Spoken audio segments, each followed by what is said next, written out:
What's up, my family? Listen, first-time listener, or you've been here the whole damn time.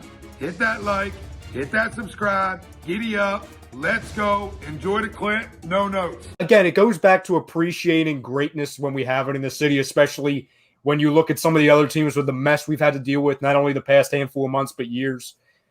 Think about the story of how this guy, Joel Embiid, got to where he was to now. I mean, when you I was going to say 30 for 30. I mean, 60 for 60. You know what I'm saying? Like, just double it for him. Just think about the whole, like, listen, he gets drafted. He talks about trust the process, right? And it becomes this, like, mantra, and then we lose. Like, we continue to lose. And then he's on, like, minute restrictions, playing, like, 18 minutes and, like, literally tickling our balls, giving us 20 in 18 minutes. And we're like, oh, my God, he's so good when he plays, right? And it's like, it's so good when you touch me right there, right? That's how it feels like. And then it's like taken away from you. And then he's like, oh, Joe Embiid, we're going to sit him down for like 18 games. And you guys will see him again a little bit later. And it's been this whole thing to your point of like, is he ever going to play? And then we draft Ben, and it's like, is Ben ever going to play? And we got these guys that can be stars in this league.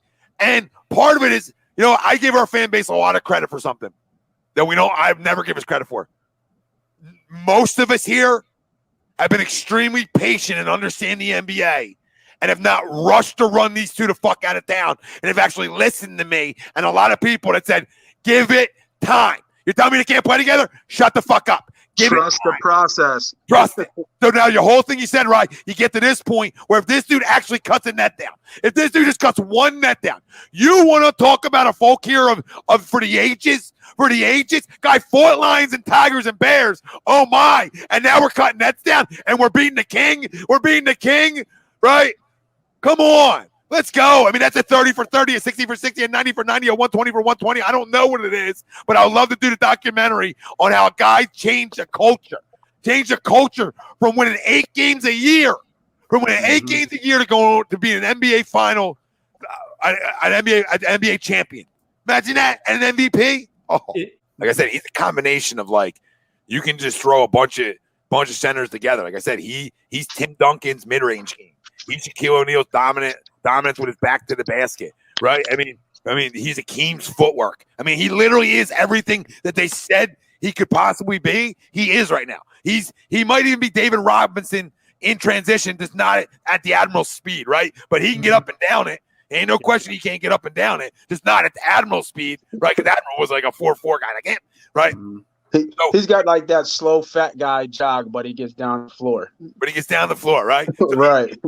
The combo, and then the long distance game, that's the separator, right? Because it's like, okay, mid-range, Timmy, blah, blah, blah, blah, blah, back to the basket, Shaq.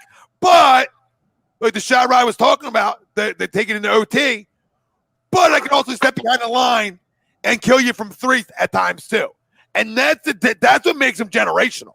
We talk about what makes guys generational. When you do stuff that nobody else has ever done and you do it at a high level consistently, obviously. He's got to finish this off, right? We still got a whole half a season to play.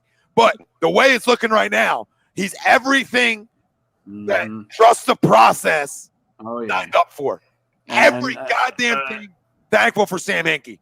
Thank you, Sam. Exactly, Chris. And think about that. Everybody thought some people thought he was going to be the next Greg Oden with that injury history. Me.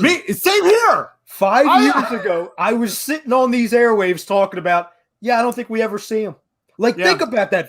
That was exactly 5 years ago, 6 years ago. We were talking about we may never see him play basketball. And everybody thought, oh, maybe we should find a way to trade up to 1 to get Andrew Wiggins or Jabari Parker. And look where Wiggins now.